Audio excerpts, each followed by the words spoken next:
Dr. Madeline here at Fourth Spine Center, and today I'm honored to sit down with Dr. Michelle Haggerty. She is physician triple boarded in family medicine, integrative medicine, breastfeeding, and lactation medicine. Wow. You are the founder of Fourth Trimester Doc, a private practice delivering in-home medical care to birthers and newborns during the postpartum and pre-birthing period. She is also the mother of 2 angel babies and 3 Earthside sons. Her work is powerful blended of medical insight, compassionate care, and advocacy for postpartum families. So thank you for being here. That's such an amazing intro. Thank you. Oh, you've done it. Yeah. So tell us a little bit about, just introduce yourself and explain what led you to create Fourth Trimester Docs and the services you provide for mothers and families. Yeah. My practice was birthed out of my own experience, really. So I was, seeing families, womb to tomb for family medicines. We see babies in the womb and then all the way through their death. And so I was caring for people in sort of very comprehensive, care within family medicine in the clinic.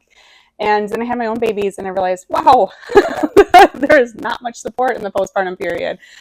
There's not much, support with the baby. There's not much, definitely not any support with the maternal side or the birther. And I thought, gosh, I was in my home and I was leaking from all orifices, I'd say. I was crying, my breasts were leaking, I was incontinent. I mean, everything was coming out.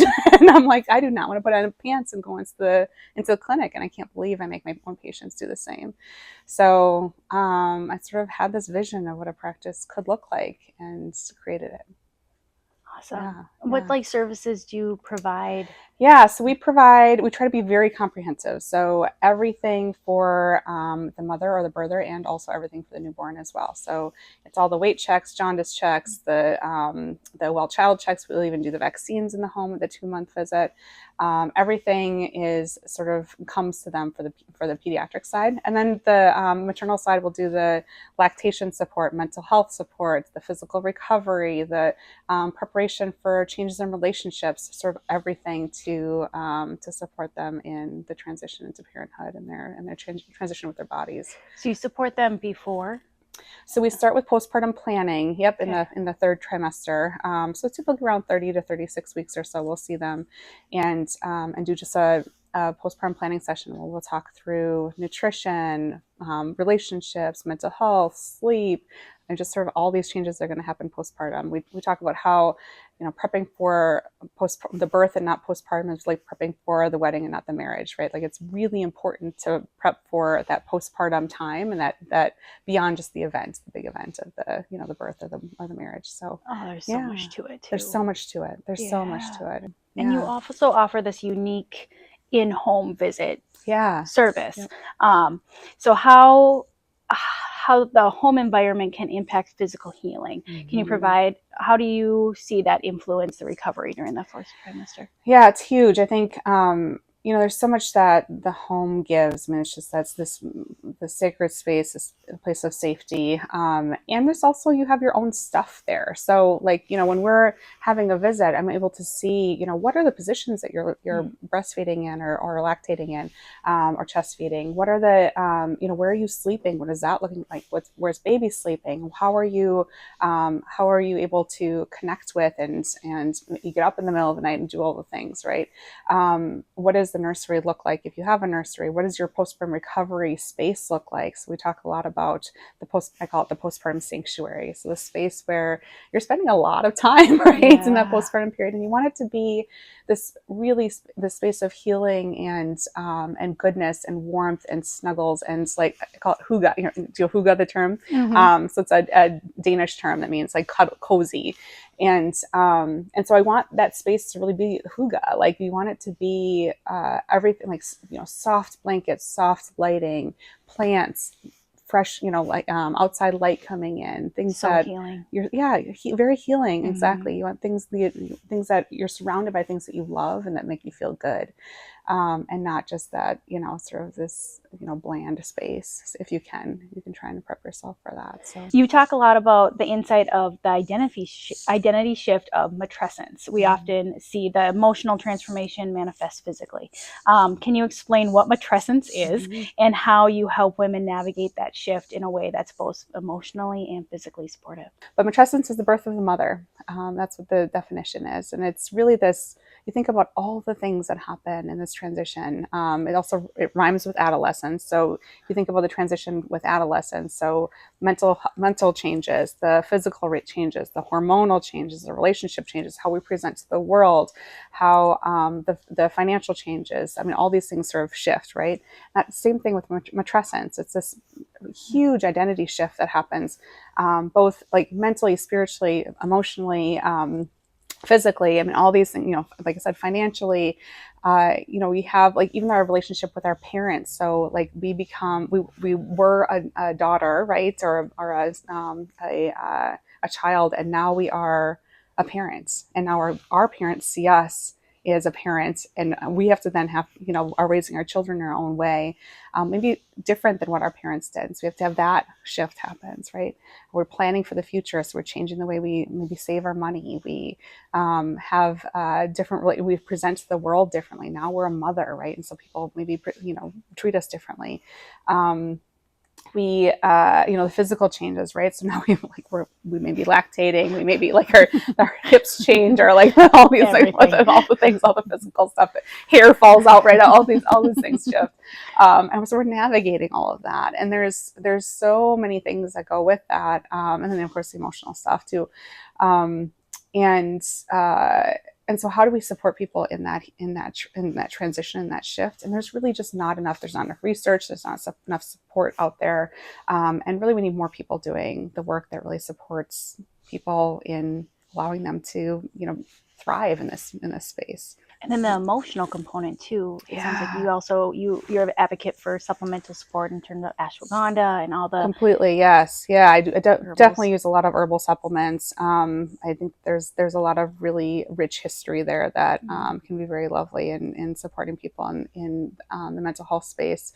I'm trained in integrative medicine, as you said in the beginning. And so, I don't use, I love medication. It's amazing. And I will use medication for some folks, but it's not the only tool that we have out there to support mental health. And so you mentioned supplements, but we can also use energy medicine like Reiki. We can use physical medicine like, movement and yoga. We can use, there's spiritual medicine or narrative medicine where we, talk through like, what's your story? What, you have so much wisdom, and especially with the birth itself, like what happened. Let's hear that story, so then we can sort of get that out of the system, and we don't have to harbor that in, right? Sure. Acupuncture is another amazing tool. So there's all kinds of things that we can, cranial sacral therapy. There's a lot of things that we can lean into, that, different people have different connections with various tools for wellness. And so what do we find out what that is? And then we're able to, lean into that more, and then use different tools to then supplement and make it so it's a very holistic, approach, and not just like, here's some Zoloft and we'll see you later. And that's going to help support them, like their healing. Completely. Right. Like all these tools are, you're not just kind of masking the issue. You're actually bringing things to a surface, and you're supporting them. Exactly. And it's leaning into their own intuition, their own wisdom with their own bodies, right? And so it's allowing them to help be an active participant in their wellness, right? Not just somebody just doing something for them. And it's not time restraint. You can sit there and be with them. Yes. And you offer a lot of these services through Fourth Trimester Doc. Yes, exactly. Awesome. Exactly. And then you also work with new moms and balancing recovery physically and emotionally. What is often overlooked, the physical stressors that you see patients managing? Yeah, I think, so there's so many, but one I think is that's sort of often overlooked and underappreciated, I think, in the beginning, is just the lack of sleep. So how do we best support sleep so that people can physically feel like they have energy throughout the day, right? So we talk a lot about how to best sort of utilize their team, their support systems, how to best support baby, how do we make sure that everyone's getting the sleep and the rest they need. the other thing is the lactation piece. So like if people are like this all day long, right, and then they're getting headaches, and they're getting this, these back aches and things, and they're not able to then feel like they can be in that position for very long. Then we talk about different positioning, side lying, the laid back. There's other ways of doing that. Baby wearing is so critical. So I think supporting them and finding the right carriers, and how do they have carriers that feel good on their own bodies, and then being able to move around during the day and not feel like they're sort of stuck in one position, and that can be very, very helpful. Well, thank you for what you do. Thank you for thank you as well. stepping out of the system and kind of doing your own thing because you knew that it was needed for patients. So needed, right? Yes. Yeah. It's a space that is just very undersupported. With our maternal mental health maternal mental health rates, and then also specifically maternal mortality rates in this country, it's just we're failing people. We need to be stepping up and supporting and figuring out ways to do that in creative ways. Yeah, exactly. Well, if anyone would like to learn more about what you do or your services, how would they reach out to you? How would they? Yeah, so my website is a great starting point. So www.fourth, Fourth trimester, trimester doc.com.